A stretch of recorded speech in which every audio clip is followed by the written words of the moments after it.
Hello အားလုံးပဲမင်္ဂလာပါရှင်ဒီနေ့ကကျတော့တနာကဒီနှက်စီလေးကိုနှက်ပြတ်မှာဖြစ်ပါတယ်နှက်စီလေးနဲ့နှက်ပြီးတော့ခေါင်းရှော့မှာဖြစ်တယ်ပေါ့နော်နှက်စီလေးကိုဘာကြောင့်နှက်ရလဲဆိုလို့ရှိရင်ကိုယ့်ရဲ့ဒီရှင်ရင်းတဲ့တပင်တွေအကျွတ်တက်တာဖို့အတွက်ပေါ့နော်ပြီးလို့ရှိရင်ဒီနှက်စီလေးကအကျွတ်တက်တာယုံမဲလားဆိုတော့အကျွတ်တက်တာယုံမဲမဟုတ်ဘူးဒီလိုအမွှေးနုလေးပါပေါက်တယ်နော်ဒီလိုဆန်သားနုနုလေးပါပေါက်ပါတယ်ဒီမှာကြည့်လိုက်နော်ဆန်သားမှုနုနုလေးတွေပေါက်တယ်ဒီလိုဆန်သားနုနုလေးတွေပေါက်တာကိုကြိုက်တယ်ဒီလိုသပင်လေးတွေထွက်တာကိုလိုချင်တယ်ဆိုလို့ရှိရင်တော့တစ်ပတ်နှစ်ချိန်ကိုပုံမှန်လေးသုံးပြီးဖို့တော့လိုတယ်ဒီတိတ်မှဆိုလို့ရှိရင်တနာမြင်လို့ရရနော်ဒီမှာနော်သပင်လေးအဲ့လိုထောင်ထွက်နေတဲ့ဟာလေးရှိပါတယ်သပင်နဲ့စီမနဲ့ခင်မှာအရင်ဆုံးကိုယ့်ရဲ့ခေါင်းကိုရှင်းနေအောင်ဖိပေးနော်ခေါင်းရှင်းပြီးပြီဆိုမှတနာလို့ကနှက်စီနဲ့အဆင်ပြေတယ်ပေါ့နော်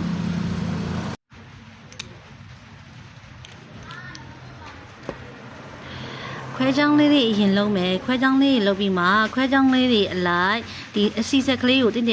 တော်သလိုလေးချမယ်နော်ပြီးလို့ရှိရင်ဒီလက်ချောင်းထိတ်ကလေးနဲ့ဖိဖိပြီးတော့လိမ့်ပေးနော်အဲ့ဒါမှဒီကနှက်စီကဥယျာဉ်တွေကိုစိတ်ဝင်မှုအားကောင်းတယ်ပေါ့နှက်စီကဥယျာဉ်တွေကိုစိတ်ဝင်မှုအားကောင်းတဲ့ခါကြောင့်မှသပင်ကျွတ်တွေကတတတယ်ကိုယ့်ရဲ့ရှိရဲ့သပင်တွေကိုလည်းဆန်သားအမြစ်တွေခိုင်မာလောင်လုပ်ပေးတယ်နော်ခွဲချောင်းလေးတွေလှုပ်လိုက်နှက်စီလေးတွေအဆက်ကလေးတွေချလိုက်လက်ကလေးနဲ့ဖိဖိလေးနဲ့အဲ့လိုပုံစံမျိုးနဲ့တကောင်းလုံးနှောင်လိမ့်မယ်နော်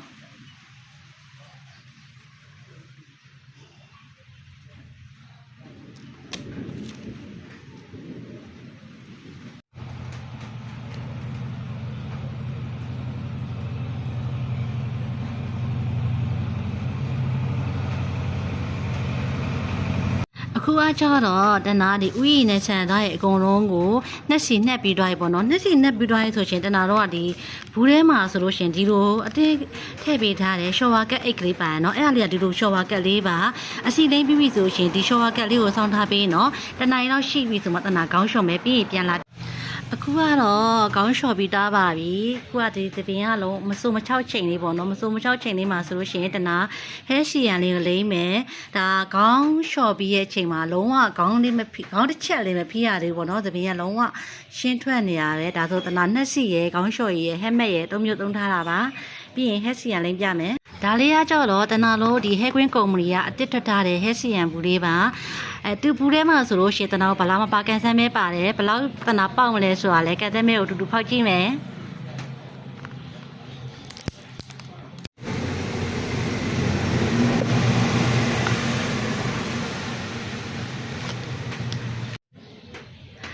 လုံးဝစိတ်ကတ်တာမကြိုက်ဘူးဆိုဒီဟဲစီယန်လေးကိုတော့ပြန်ကြိုက်